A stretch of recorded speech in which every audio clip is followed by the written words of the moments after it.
Assalamualaikum warahmatullahi wabarakatuh. Waalaikumsalam. Karu. Oi, lah baru penampilan gini ya. Alhamdulillah. Mak Itam juga sudah berubah. Alhamdulillah. Itu adalah rahmat dari Allah. Alhamdulillah. Oh ya, Mak. Oh ya? Mama bekerja tentu berdoa dulu. Oh jelas. Sholat 5 waktu tidak tinggal. Puasa Senin kami rajin pula bersedekah. Alhamdulillah, itu bagus sekali. Iya.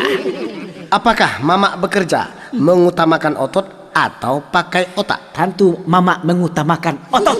Kenapa begitu? Karena karajo pakai otot ko tergantung gadang ketek onggoknya barang. Masya Allah.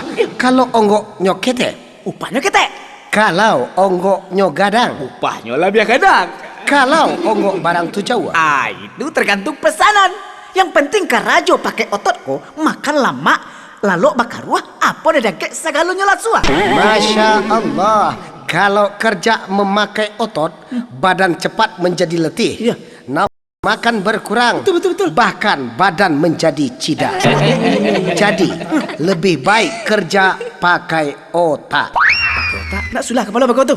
Insya Allah, kalau kita kerja memakai otak dengan memakai istilah kedokteran ataupun istilah pedagang sapi, merosok 1 kali rosok 30.000. Coba dibayangkan, jika Mama merosok 5 kali rosok, berapa hasilnya? 150.000. Masya Allah. Jadi rancak karajo marsok ya. Lebih baik kita merosok daripada maawai.